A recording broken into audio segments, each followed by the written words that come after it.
Assalamualaikum warahmatullahi wabarakatuh. Perkenalkan, nama saya Jerry Andrian dari Prodi PGSD Universitas Nusa Putra. Di sini saya akan mempresentasikan materi tentang keterampilan mengajar kelompok kecil dan perorangan. Nah, yang pertama ada pengertian keterampilan mengajar kelompok kecil dan perorangan adalah kemampuan guru dalam mengembangkan terjadinya hubungan interpersonal yang sehat dan akrab antar guru dengan siswa maupun antar siswa dan siswa, baik dalam kelompok kecil maupun perorangan. Nah, yang selanjutnya ada peran guru dalam mengajar kelompok kecil dan perorangan. Adapun peran guru dalam mengajaran kelompok kecil dan perorangan adalah yang pertama, organisator kegiatan belajar mengajar. Dalam perorganisasian ini yang paling utama adalah mengatur siswa dan memberikan tanggung jawab kepadanya untuk melaksanakan tugas yang diberikan oleh guru, entah itu cara siswa melakukan kegiatan, mengatur lingkungan belajar ataupun mengoptimalkan sumber belajar untuk mencapai tujuan pembelajaran. Nah, yang kedua ada sumber informasi bagi siswa. Guru adalah salah satu sumber informasi bagi siswa, baik informasi mengenai langkah-langkah pelaksanaan tugas maupun informasi lainnya yang diperlukan oleh siswa. Dan yang ketiga, pendorong bagi siswa untuk belajar. Guru memberikan dorongan berupa motivasi agar siswa mau belajar. Guru harus menciptakan kondisi kelas yang merangsang siswa untuk melakukan kegiatan belajar dalam kelompok kecil dan perorangan. Yang keempat, orang yang mendiagnosa kesulitan siswa serta memberikan bantuan yang sesuai dengan kebutuhan siswa. Guru mempunyai peran mendiagnosa dalam proses pembelajaran, diantaranya mengenal anak secara individu mengenai kemajuan belajar atau kesulitan yang dihadapi. Dan yang kelima, penyediaan materi dan kesempatan belajar bagi siswa.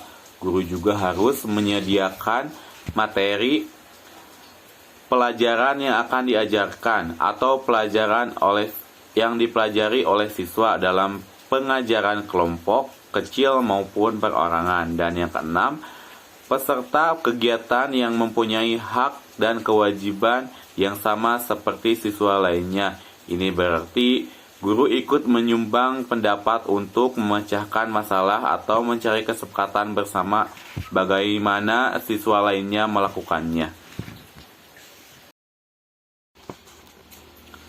Nah, yang selanjutnya adalah syarat-syarat agar mengajar kelompok kecil dan perorangan.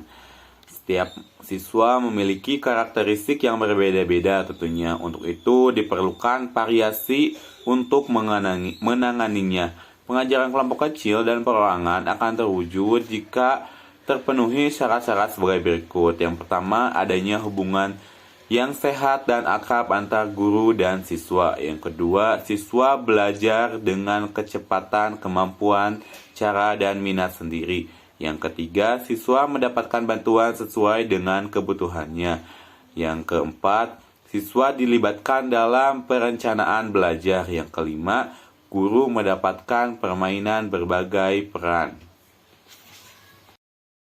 Kemudian ada prinsip-prinsip mengajar kelompok kecil dan perorangan. Yang pertama, tidak semua topik dapat disajikan dalam format kelompok kecil dan perorangan.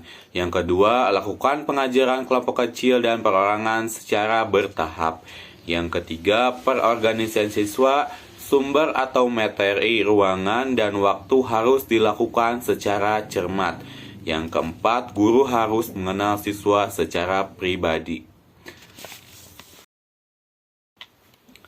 Nah, yang terakhir ada hal-hal yang harus diperhatikan dalam mengajar kelompok dan perorangan. Yang pertama, pembelajaran dilakukan berdasarkan individu. Karakteristik yang dimiliki oleh anak SD sangatlah beragam dan berbeda-beda.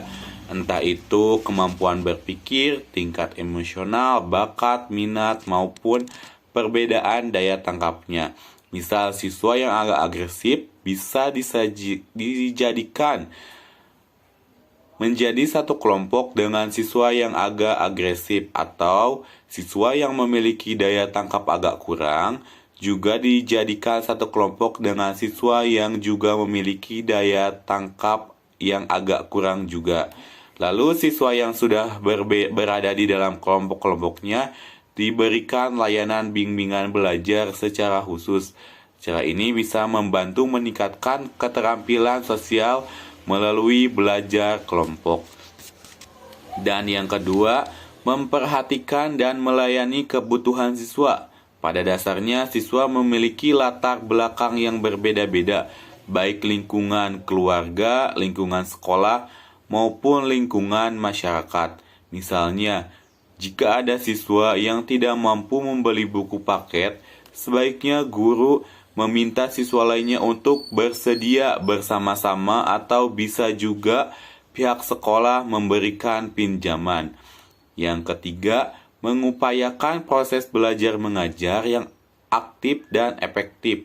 Cara untuk membuat pembelajaran aktif dan efektif, guru harus berusaha semaksimal mungkin aktif dalam memberikan bimbingan belajar. Misalnya, setelah guru memberikan tugas diskusi kelompok, guru harus selalu mengawasi jalannya diskusi dan membimbing siswa yang membutuhkan bantuan saat mengalami kesulitan.